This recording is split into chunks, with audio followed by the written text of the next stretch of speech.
Salut les Wargamers, c'est Benoît de Wargame Miniature Tuto, j'espère que vous allez bien. Aujourd'hui, nouvelle vidéo, retour d'expérience sur la convention Octogone 2024. Alors, je vais vous parler vraiment de mon ressenti par rapport à ça, mais je vais également vous faire découvrir quelques pépites, vous allez vraiment en prendre plein les yeux. Aujourd'hui, on va également fêter les 4000 abonnés de la chaîne. Voilà, vous êtes déjà plus de 4000 à me suivre, mais c'est vraiment énorme. Il y a 2 ans, 2 ou 3 ans, j'ai commencé cette chaîne vraiment dans ma cuisine, pendant le confinement, et histoire de tuer un petit peu le temps, je me suis pris un petit peu au jeu, et vous êtes de plus en plus nombreux à me suivre, et moi j'en suis très très content, donc je vais continuer comme ça, toujours fidèle à moi-même. La facilité serait un petit peu de partir sur du 40K ou du Games Workshop. Bon, moi c'est pas forcément, vous l'avez compris, ma tasse de thé, il en faut pour tout le monde. Je respecte tout à fait les gens qui le font, et puis je suis le premier à regarder les jolies peintures de ces petites armées. Moi, c'est pas au niveau jeu, c'est pas forcément ma came. Donc, on va continuer à parler de jeu, on va pas continuer à parler d'historique. De temps en temps, on va bifurquer un petit peu sur d'autres univers. Et je vais vous parler également de mes retours d'expérience. Je vous propose également des tutos, que ce soit peinture, que ce soit décor.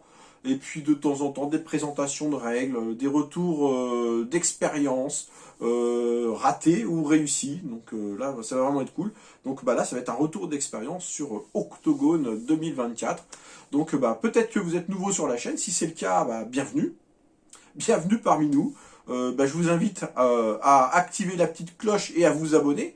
Hein, comme ça, vous pourrez suivre toutes mes petites aventures et découvrir pas mal de choses, parce que moi je pense qu'on peut que s'enrichir de nouvelles découvertes, et moi je trouve ça vraiment cool, encore une fois, de rencontrer pas mal de monde. On en revient à Octogone 2024, donc c'était le week-end dernier, c'est encore tout frais, je suis revenu du week-end, autant vous dire, j'étais à rincer, mais sur place, franchement, j'en ai vraiment pris plein les yeux. Octogone 2024, ça c'était à Lyon, alors à Villefranche pour être plus exact, hein, c'est vraiment à la limite des deux villes, dans un grand complexe sur 2 niveaux. Un niveau plus consacré donc aux jeux d'éveil, jeux de société, jeux de figurines, et à l'étage un peu plus jeux de rôle et un peu plus imaginaire. Et très honnêtement, je me suis concentré quasiment exclusivement sur le jeu de figurines, parce que c'est la 3e fois que j'y vais, je suis toujours heureux d'y aller, mais bon, si tu te dissipes trop sur une journée, moi j'y vais qu'une journée, si tu te dissipes trop, finalement tu vois rien, et je voulais vraiment en prendre plein les yeux, et je voulais vraiment voir ce qu'il y avait sur place, et pouvoir discuter un minimum avec les gens. Donc, il y avait vraiment des trucs super intéressants, et je vais vous parler de plusieurs choses que j'ai retenues. Malheureusement, j'ai pas pu voir tout le monde parce que c'était vraiment blindé de monde, hein. C'était plus 40% de fréquentation par rapport à l'année précédente. 17 000 visiteurs, je sais pas si vous vous rendez compte, sachant que les visiteurs, il faut pas que passer. Les visiteurs, c'est pas la foire de Paris, quoi. Tu restes pas 2 heures et tu rentres chez toi. Là, honnêtement, tu restes la journée. Il y a des gens qui restent jour et nuit, parce qu'il faut savoir que c'est aussi la nuit, la convention Octogone. Il y a des gens, ils campent sur place, littéralement. Donc, vraiment, un univers de passionnés dans lequel je me sens tout à fait à l'aise.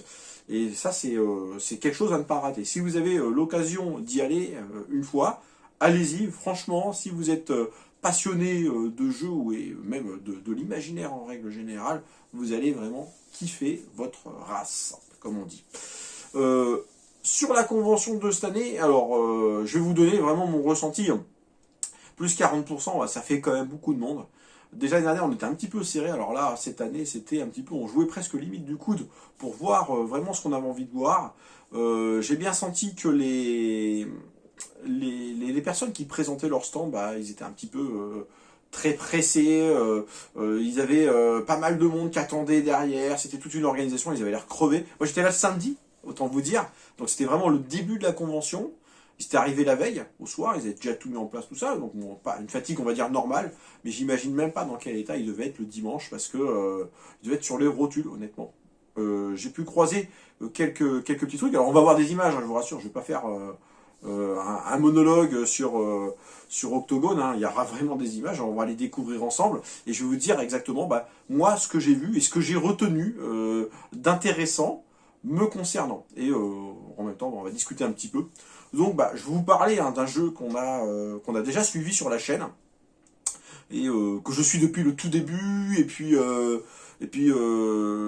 l'auteur, c'est on va dire, c'est un pote virtuel, hein. Bon, je l'ai rencontré pour la première fois en vrai, c'était plutôt rigolo. On n'a pas pu vraiment discuter.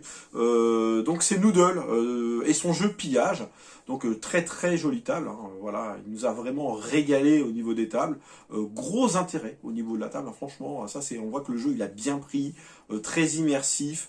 D'ailleurs on s'y trompe pas, hein, tous les youtubeurs, alors j'ai un petit peu poussé, hein, les autres, donc il y avait Iggy TV, il y avait Mahar, il y avait Guillaume de J'apprends la figurine, la peinture sur figurine, il y avait Grégory, tout ça, bon tous ceux que j'ai vus, je dis il faut aller voir il faut aller voir Noodle sur sa table, et franchement la table elle était terrible, et donc toujours le sourire. Il était accompagné de Julie, donc je lui fais un coucou également.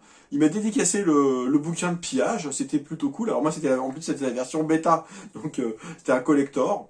Voilà, j'ai pu très rapidement discuter avec lui, mais bon, je l'ai laissé un petit peu bosser parce que il était là vraiment là pour faire découvrir le jeu. Et il y a vraiment des gens qui étaient passionnés et dont une grosse partie de sa communauté que je salue au passage et dont je fais partie, qui était venu là pour vraiment redécouvrir le jeu, discuter avec l'auteur. Et ça, c'était vraiment cool. Et voilà. Et Guillaume était très très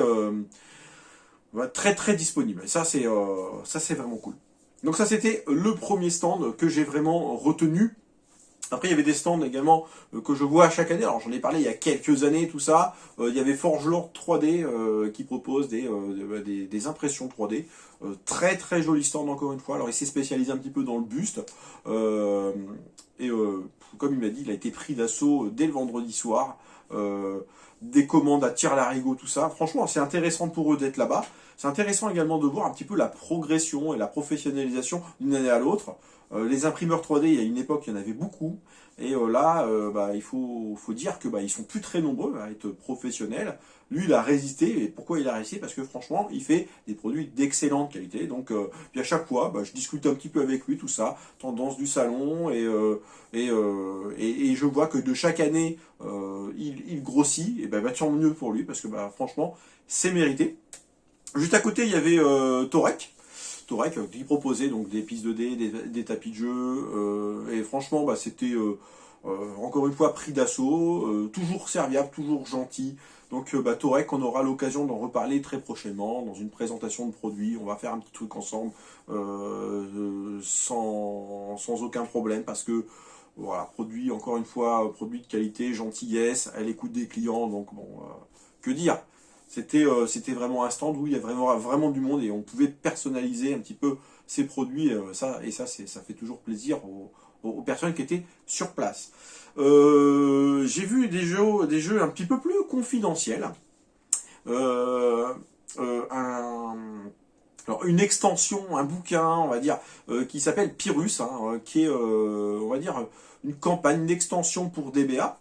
J'ai discuté un petit peu avec l'auteur, donc qui est historien de formation, donc autant vous dire que le livre, et là vous le voyez en image, il est vraiment très bien documenté, et ça pour toute personne qui veut jouer DBA, que ce soit du 15, du 1/72e ou du 28 mm, c'est un très très joli bouquin, et moi je vous le conseille. J'ai eu l'occasion de le parcourir, vous pouvez voir un petit peu, et voilà, c'est du bel ouvrage. C'est vraiment du bel ouvrage, et j'en profite pour faire un petit coucou à toute la communauté DBA d'Orléans, et plus particulièrement à Bélis Magnus, hein, et à Ramus également, qui sont des joueurs invétérés de DBA. Ça c'était donc Pyrrhus. J'ai découvert des jeux absolument que je ne connaissais pas. Donc Carnage et Briscard. Donc alors je les ai vus l'année précédente. J'ai vu ça un petit peu sur le salon. Des figurines zoomorphes assez grosses, qui demandent peu de figurines. Alors, en discutant un petit peu sur le stand l'accueil figurines, on m'a dit que là c'était un jeu qui nécessitait finalement très peu de figurines. Je crois pas plus de 6 figurines. Donc qui prend pas beaucoup de place. Je crois que c'est un plateau 60 par 60. Deux règles de jeu qui sont vraiment différentes, avec Carnage qui est plutôt médiéval et Briscard qui est plutôt orienté sur la piraterie. Et on va dire c'est d'après la personne qui était sur place, un savant mélange entre wargame, jeu de plateau et un petit peu de jeu de rôle. Donc un univers qui est très narratif, des grandes figurines qui laissent vraiment la part belle à la peinture, et un univers qui est extrêmement immersif et extrêmement personnel, parce que là, des figurines zoomorphes comme ça, on en voit peu finalement. Elles sont très très bien faites et c'est de très bonne facture. Moi je vous invite vraiment à découvrir ce jeu. On aura peut-être l'occasion de le découvrir un petit peu plus en détail. Mais moi j'ai bien aimé, honnêtement, c'était vraiment cool. Qu'est-ce que j'ai vu d'autre d'intéressant? J'ai vu Conquest. Alors Conquest, on en avait parlé sur la chaîne il y a quelques temps. C'était un jeu... Alors pour moi maintenant c'est vraiment un concurrent assez important d'AOS. De Games Workshop, on va dire. AOS, ouais, pas forcément vraiment. Avec un univers bien à part, des figurines qui sont vraiment très très jolies, d'assez grande taille. Hein, on est sur... alors c'est un peu plus que du un 32e. J'avais présenté donc il y a quelques temps un starter alors que le jeu venait de recommencer. Il y a eu des départs un petit peu difficiles en France. Là il a vraiment repris. Il y a une grosse communauté Conquest avec pas mal de nouveautés dans leur gamme. Des peintures qui sont vraiment magnifiques. Hein. Le stand il est toujours joli. Le stand Conquest, c'est vraiment un plaisir à voir. Il y avait 2 tables de jeu. On pouvait faire des initiations. Alors j'ai pas voulu me faire initier, je me suis déjà fait initier l'année dernière et j'avais déjà, comme je vous disais, présenté le jeu, donc je connaissais déjà les rudiments du jeu, mais toujours une équipe au top et vraiment sympa. Donc ouais, Conquest, si vous ne connaissez pas, je vous invite vraiment à découvrir. Donc il y a 2 formes de jeu, hein. Forme de jeu plus sur de l'escarmouche et des genres de jeux bataille régimentaire sur des parties qui sont plutôt punchy et qui sont plutôt dynamiques. Donc ça c'était c'est un bon jeu. Honnêtement, c'est un bon jeu, c'est un univers à part. Si vous aimez l'heroic fantasy, vous allez vraiment aimer Conquest. On va parler également de Infinity. Alors Infinity, à la table, elle m'a fait de l'œil parce qu'elle était très très jolie et sur cette table-là, il y avait vraiment de très belles choses, de la belle peinture. Infinity, c'était également un jeu que j'avais présenté. Alors dans sa version, on va dire light, hein, c'était Infinity Code One. Ils ont arrêté le jeu. La personne sur place était vraiment tout à fait charmante, elle m'a vraiment bien expliqué que Code One était vraiment peut-être un petit peu simpliste. Ils ont abandonné le principe de ça parce que on pouvait pas proposer davantage de figurines. L'univers était un petit peu contraint et c'est pas ce que recherchaient forcément les auteurs. Donc ils sont repartis un petit peu à la base sur un Infinity qui est vraiment plus grand. Alors Infinity, c'est un univers qui est futuriste, un univers également qui est dystopique, avec des figurines qui sont, à mon sens, très certainement les meilleures figurines en termes de sculpture du marché à l'heure actuelle. Et je ne pèse pas mes mots pour vous dire ça, parce que très honnêtement, elles sont fines, elles sont grandes. Alors, ils se comparent un petit peu, toujours un petit peu à Warhammer 40 000. Par rapport à Warhammer 40 000, on va dire que à Warhammer 40 000, c'est l'Heroic Scale, voilà, avec des jolies figurines, hein, mais des visages qui sont bien carrés, bien costauds, des grosses mains, des gros membres. Donc voilà, un petit peu caricatural, hein, c'est un petit peu ça, les Heroic Scale. Et là, on est vraiment sur des figurines qui sont beaucoup plus fines, beaucoup plus fluides, très proches de l'univers manga, et ça, franchement, c'est très joli, avec des systèmes de factions, et un univers, encore une fois, qui est très immersif et très original. Donc pour les personnes qui aiment vraiment Akira, par exemple, voilà, le manga Akira, vous allez vraiment kiffer Infinity. J'ai pu voir également sur le stand, et vous voyez la photo là à l'écran, tout un petit panel des toutes dernières figurines qui viennent juste de sortir. Donc là c'était un petit peu une exclue. Super bien peinte en tout, en plus, pardon. Et ouais, franchement, j'en ai pris plein les yeux sur le stand. Hyper sympa. Franchement, j'ai vraiment beaucoup aimé. Et je vous en parlerai peut-être un petit peu. Alors, c'est Corvus Belli hein, qui fait ça. Alors, tout ce que je vous parle, vous trouverez les liens en description de la vidéo. Hein, ça vous évitera de chercher un petit peu sur le net. Il n'y a pas de lien d'affiliation, il n'y a absolument rien. Et moi, je suis très très content de pouvoir leur donner un petit coup de pouce, hein, et de leur faire un petit peu la promotion comme ça. Parce que ça m'a vraiment plu. Voilà. Ça, c'était Infinity. Et le dernier, je garde mon petit chouchou, hein, on va dire, de cette édition Octogone 2024. C'est Warchitect. Alors Warchitect, ce sont des décors. Alors les décors, ça va parler à plein de monde. Et ce sont des décors made in France, fabriqués par un Français qui vient de se lancer. Et moi j'aime beaucoup ça sur la chaîne, hein. Si vous avez l'occasion de me suivre régulièrement, j'aime bien mettre en lumière des personnes qui ont parfois des bonnes idées, que ce soit de règles, de création, ça peut être des sculpteurs. Et là, voilà, on est sur quelqu'un qui propose des décors. Alors vous allez me dire, vous avez vu un petit peu les images, ouais c'est du MDF. Non, c'est pas du MDF, c'est du carton. Du carton compressé qui est gravé. Et l'avantage du carton, c'est qu'on peut faire pas mal de choses avec. Et moi j'en ai pris plein les yeux, plein d'univers différents. J'étais vraiment conquis, hein, par le concept. La personne, hein, qui était sur le stand était vraiment hyper sympa. J'ai trouvé qu'au niveau des prix, en plus, c'était hyper correct. Et ça, je vais en reparler dans une vidéo totalement dédiée pour eux. C'est-à-dire, on va faire un unboxing, on va vraiment regarder, on va malmener un petit peu ces décors-là. Quel est l'avantage par rapport à du MDF? Bon, il y en a plusieurs, je ne vais pas tout vous dévoiler maintenant. Parce que si je vous spoil tout, vous ne regarderez pas la vidéo. Donc, voilà. Non, je vous donne quelques petits indices. Voilà, franchement, différent du MDF. Différent. Avec pas mal d'avantages par rapport au MDF. Et ça, j'aurai l'occasion de vous en parler sur des décors. Et décors, en gros, je vais vous montrer comment on monte ça, comment on peut le customiser et comment ça se peint. Donc, ouais, vraiment super, super rencontre par rapport à ça. Alors vous allez me dire, ouais, décor, ça paye pas de mine, tout le monde en fait, tout ça. Ouais, mais là, honnêtement, je pense qu'il y a vraiment un truc.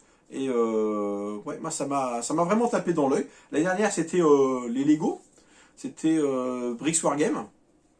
Là, là c'est ceux-là. Et les Lego, ils étaient encore là cette année. Alors, je vous les ai pas refilmés parce que vous avez déjà vu un petit peu de quoi il s'agissait. Puis si vous ne savez pas de quoi il s'agissait, j'ai une vidéo dédiée sur ce Wargame-là qui était vraiment cool également. Et il y a encore un beau succès cette année.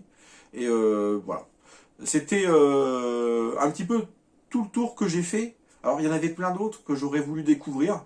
Mais malheureusement, voilà, il y avait beaucoup de monde. C'était très très pris, comme je vous disais, par des joueurs, par des passionnés. Et ça, c'est vraiment cool d'avoir des passionnés qui se déplacent en masse pour voir les auteurs, de leurs jeux préférés. Moi, franchement, j'étais ébahi par ça. Sans oublier, alors également sur Octogone cette année, l'espace dédié aux figurines, donc avec Octopainting, hein, qui est un concours de peintres professionnels et de peintres amateurs, donc avec des très très jolies choses, pour peu qu'on puisse les voir, parce que là honnêtement autour des vitrines, j'ai beau donner un peu du coude, pour voir les figurines c'est un petit peu compliqué, voilà. La convention a souffert un petit peu de son succès cette année, et on était vraiment un petit peu serré, il y avait vraiment un petit peu de bruit, et je pense que on gagnerait à s'étendre un petit peu peut-être pour l'année prochaine, sans être trop ambitieux aussi. Au niveau des figurines, j'étais bien content parce que ça y est, il y avait quand même pas mal d'histos. Donc ça, c'est plutôt cool. Des associations, et également des éditeurs, des créateurs. Mais bon, on voyait pas toujours la différence entre les deux, entre les assos, créateurs ou pas. Par exemple, le stand Noodle, il y a très peu de gens qui savaient que finalement, le créateur, c'était lui. Ils s'imaginaient que c'était quelqu'un, un vendeur ou un gars qui faisait une démo d'une assos. Voilà. Non, l'auteur, il était là et puis il pouvait vraiment répondre à vos questions. Et ça, je pense que ça mériterait d'être peut-être un petit peu plus mis en valeur. Au niveau de la peinture de figurines, il y avait également un petit stand, un beau stand, un très très beau stand où vous pouvez être initié à la peinture sur figurines. Alors moi j'ai mes enfants et ma femme qui étaient là. Et, ils ont pu s'initier à la peinture sur figurines, donc ils se sont fait très très plaisir. Et moi j'ai voulu tester. Alors bon, j'ai pris peut-être la place de quelqu'un qui voulait tester, mais bon, déjà l'année dernière, je l'ai pas fait, l'année d'avant, je l'ai pas fait. Je dis, bon, cette année, il faut quand même que je teste, voilà. Donc, grossièrement, hein, vous êtes sur une table, on vous met à disposition des pinceaux, des peintures, enfin bon, ce qui est un petit peu, mais bon, c'est déjà cool parce que il n'y a pas toutes les peintures. Bon, il y en a qui sont un petit peu fatigués, des pinceaux qui sont un peu éclatés. Il faut dire qu'il y a pas mal de gens qui sont passés avant vous. Et on vous offre une figurine et vous pouvez repartir avec. Moi, je trouve que le concept, il est vraiment génial. Et puis, on discute un petit peu avec la personne qui est à droite, la personne qui est à gauche, la personne qui est en face. Est-ce que tu peux me passer un peu de bleu? Est-ce que tu peux me passer un peu de vert? Ah bah, je serais chez toi, je ferais ça un petit peu différemment. Moi, j'adore cet esprit-là. Et je vous ai ramené la petite figurine que j'ai faite. Alors, la figurine, disons que j'avais peu de peinture, peu de différentes couleurs. J'ai voulu avancer un petit peu, mais j'arrive pas à peindre trop lentement, on va dire. J'ai toujours besoin d'améliorer tout ça. Puis là, j'étais à la cool. Bon, quand j'ai senti que ça commençait à pousser un petit peu derrière pour dire ouais, mais bon, il y a quand même des gens qui voudraient apprendre. Bon, j'ai laissé la place. Voilà ce que ça a donné. Alors, c'est du Games Workshop. Je suis désolé. Cette petite figurine sur du bleu, dégradé de bleu. Je suis parti que sur du bleu et du blanc. Donc, Stormcast, c'est ça. Stormcast, j'y connais absolument rien là-dedans. Pour une première, pour quelqu'un qui peint jamais du Games, bon voilà. Vous me direz ce que vous en pensez dans la description de la vidéo. Alors, le schéma de peinture, il est tout à fait personnel. Parce que, très franchement, je n'y connais absolument rien dans ce jeu. Voilà un petit peu ce que ça donne. Et pas peu faire de mon... Donc, ouais, il doit y avoir 4 couleurs. 4 couleurs là-dessus. J'ai passé un petit peu de temps, mais bon, j'ai donné quelques effets. Et bon, les conseils, hein, ils étaient plutôt bons. Enfin bon, on n'en a pas beaucoup donné à moi, hein. Honnêtement, ils ont vu que, bon, je me débrouillais un petit peu tout seul. Et ils se sont concentrés sur les personnes qui étaient à côté de moi. J'ai trouvé que j'écoutais quand même les conseils qu'on leur donnait. Et les conseils étaient plutôt bons. Les personnes étaient très patientes et très gentilles. Et ça partait pas dans des délires artistiques. Donc moi, j'ai vraiment apprécié ça. Donc voilà, mon retour hein, sur cette convention. Très très content. Un peu fatigué. Plus de voix le soir, forcément. Belle rencontre. Et puis des idées plein la tête, hein, que ce soit de niveau artistique, que ce soit au niveau de développement de plein de choses, au niveau de la chaîne, des belles rencontres, et puis voir toute cette communauté du monde de l'imaginaire et de la figurine, un peu particulièrement, regroupée en un seul endroit, moi ça me fait toujours plaisir. Voilà, c'était mon petit retour sur Octogone 2024. Je vous dis à très très bientôt pour de nouvelles aventures et de nouvelles vidéos. Et on sera plus de 4000. Ciao ciao.